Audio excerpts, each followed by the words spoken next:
So what led me to Recovery Resources is actually a really long road. My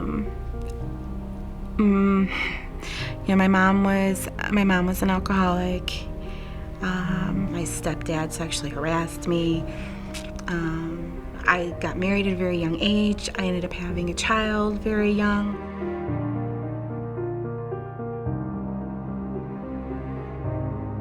When my daughter was 13, she got into drugs and she was being really rebellious. I was having a really hard time with it. No matter what I would say, I would sit down and have these conversations with her, and it was really hard. I had already been suffering from depression, but I didn't feel like I had anyone. My mom ended up dying in '97. No confidence, no self-esteem, and then I ended up in bad relationships.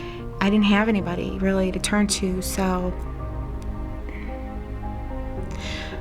I started drinking, and I know it's not the right thing to do because my mom was an alcoholic, and I'm like, I don't want to turn into an alcoholic. That was like the furthest thing from my mind, and it just got to be really tough.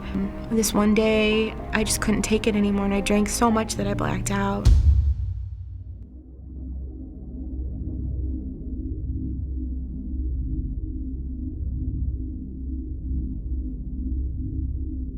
And then they took me to the hospital.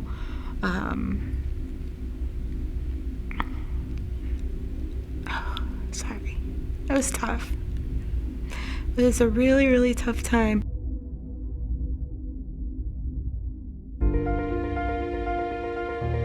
So then a lady from Recovery Resources came out to see me, and that was the start of my process.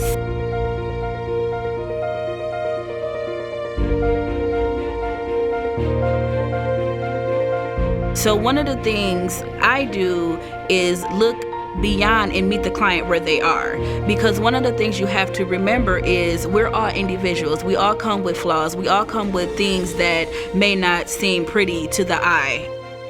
When you meet a person where they are, and that's how I can kind of encourage people on the outside to view the clients as I do, you see what the person is from inside, and with that you travel on to next steps where you move to self-motivating, or you move to finding them into where they want to be in life. It was a little overwhelming at first to start the process, obviously, because you've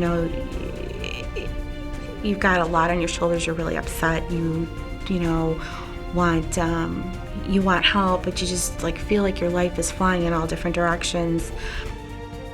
I don't really have any family to depend on or call, so Recovery Resources, that was it. That was my family. If something happened and I was, really upset, I could come in early for group and talk to somebody before I started group. Well, getting active in an agency or a nonprofit that charges you, it keeps us alive, it keeps us going, it keeps us active. And then we get to pass that on to our clients who maybe have never learned how to do those things. We get to teach them. So when you start working with the client, build their motivation, build their outside character as well as their inside character, you are showing people, wow, it is possible for a person to turn it around, get in school, get an education, figure out what they want to do, start a career, and help somebody else. There is a fire that is happening here in the agency at Recovery Resources that I see, that I feel, and I want to be a part of it. If I could say anything to Marty Baker, who is so iconic in this agency, I would say thank you. Thank you times a million. Thank you for stepping up when we needed somebody to step up. If it weren't for her, there are so many people I know that would never find the solution that they needed to find. Now here we are, 60 years later, celebrating recovery, celebrating the changes that we're making in the community. I don't know what I would have done without Recovery Resources, because, it's been a really, really tough life, but now I'm hopeful that things are gonna be better because I'm getting my skills together to cope instead of turning alcohol.